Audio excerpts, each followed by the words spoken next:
27 صفر اور ستمبر کا مہینہ تھا، تو 622 عیسوی تھی۔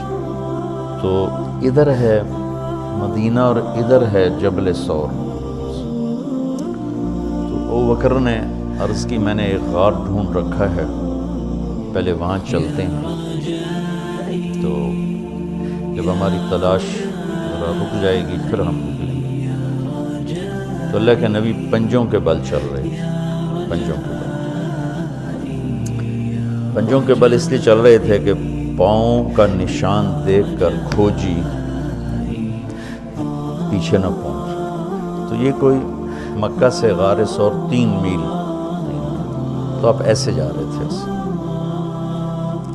ابو بکر کبھی آپ کے آگے چلتے کبھی پیچھے چلتے، کبھی آگے چلتے کبھی پیچھے چلتے۔ تو آپ نے پوچھا یہ کیا کرتے، کبھی آگے کبھی پیچھے؟ تو کہنے لگے اخاف الرصد فامشی امامک، اخاف الطلب فامشی خلفک۔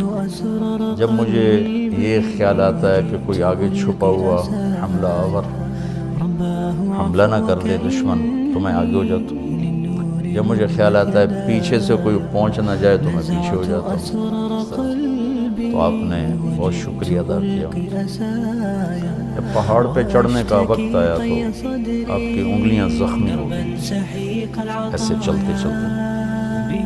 ابو بکر نے آپ کو کندھے پہ بٹھایا اپنی کمر پہ، اور غار جبل ثور ایسے سیدھا پہاڑ ہے، میری آج تک ہمت نہیں ہوئی چڑھنے کی، حالانکہ کتنے سالوں سے لڑے گا۔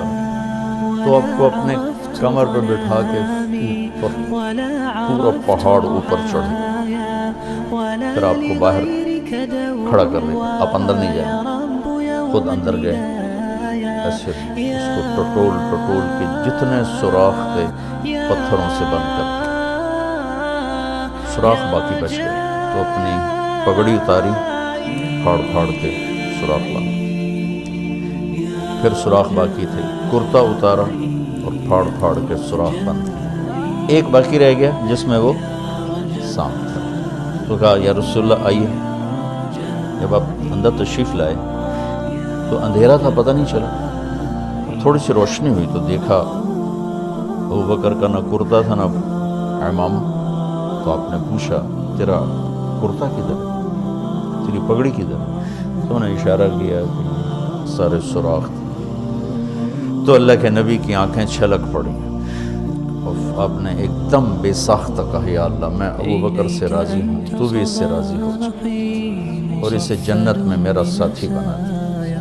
تو اسی وقت جبریل اترے اور آ کر کہا یا رسول اللہ، اللہ تعالیٰ خوشخبری دے رہے ہیں کہ وہ آپ کے ساتھی سے راضی ہو چکے ہیں اور جنت میں یہ آپ کے ساتھی ہیں۔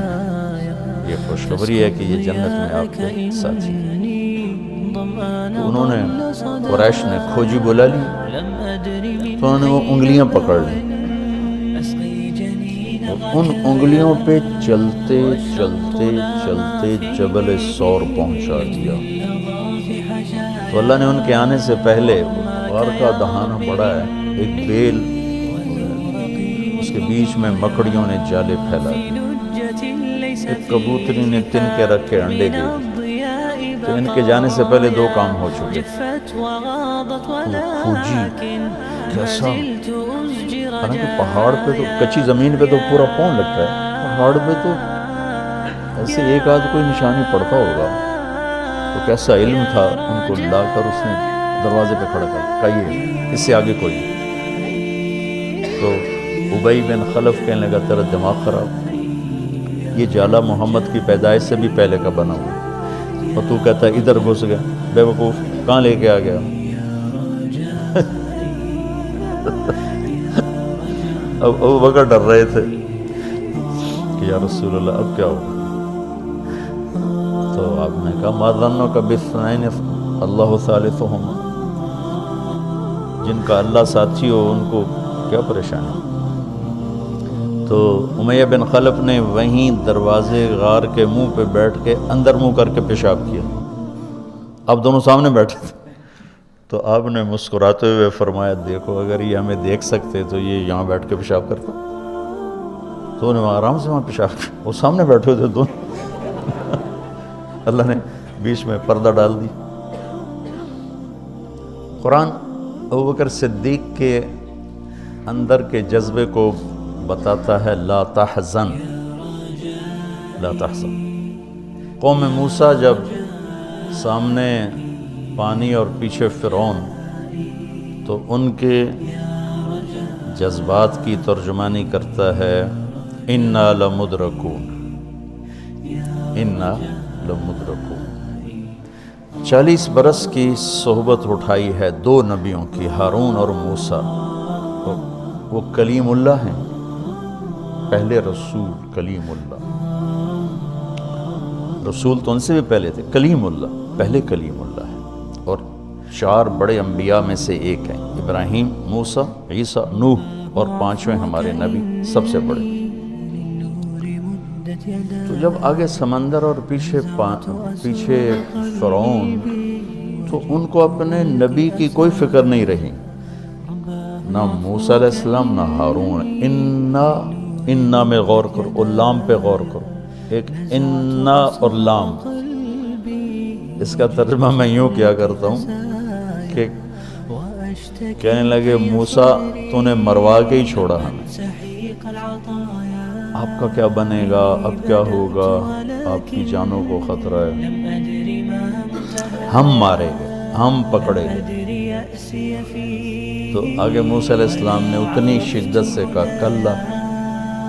کلا کا ترجمہ میں یوں کیا کرتا ہوں کہ ہو تسی اسے لے کہ یا تسی پانی ڈوب جاؤ یا تو فرعون لتر مارے، لیکن ان معی ربی، میرا رب میرے ساتھ ہے، مجھے بچائے گا تو میری تو فعل تم بھی بچو۔ تو انا لمدرکون ان کے ذہن کی عکاسی کرتا ہے، پستی ذہن کہ صرف اپنی پڑ گئی۔ لا تحزن عکاسی کرتا ہے کہ ابراہیم، ابوبکر اپنی جان کا اگر خوف ہوتا تو لفظ آتا لا تخف، انہیں غم لگ گیا اپنے نبی کا، اب میرے نبی کا کیا ہوگا۔ تو حزن اپنے لیے نہیں، اپنے دوسرے کے لیے، آپ کی اب آپ کا کیا بنا، اب میرے نبی کا کیا بنے گا، اس کیفیت کے لیے قرآن نے اس میں عظمت صدیق ہے، لا تحزن، کہ انہیں اپنا کوئی فکر نہیں تھا، انہیں فکر پڑ گیا نبی کی۔ انہوں نے کہا ان اللہ معنا، اور ان اللہ معنا، صدیق کو بھی اپنے ساتھ لے لیا، تیرے میرے دونوں کے ساتھ اللہ ہے، فکر۔ موسیٰ علیہ السلام نے صرف اپنے آپ کو لیا ان کے اس جملے کی وجہ سے، ان معی ربی، میرا رب میرے ساتھ۔ تو یہ یعنی اس امت اور اس امت کا فرق میں آپ کو بتا رہا ہوں کہ دونوں لفظ قرآن میں ہیں، کیا کمال ہے۔ میں سوچتا ہوں کتنی پست عقل لوگ تھے، اتنے معجزے دیکھ کر 4 قدم چلے تو کہنے لگے اجعلنا الہا کما لہم آلہہ، بالکل ہی بدھو تھے۔ اور اللہ کے نبی فوت ہوئے، اور ابو بکر کا خطبہ سنو، من کان یعبد محمدا فإن محمدا قد مات ومن کان یعبد اللہ فإن اللہ حی لا يموت۔ وہ کہہ رہے ہیں اجعلنا الہا کما لہم آلہہ، موجودگی انبیاء، 2 انبیاء کی موجودگی، اور یہاں وہ دنیا چھوڑ چکے ہیں اور ان کا ایک ادنا خادم اعلان کر رہا ہے، من کان یعبد محمدا فإن محمدا قد مات ومن کان یعبد اللہ فإن اللہ حی لا يموت۔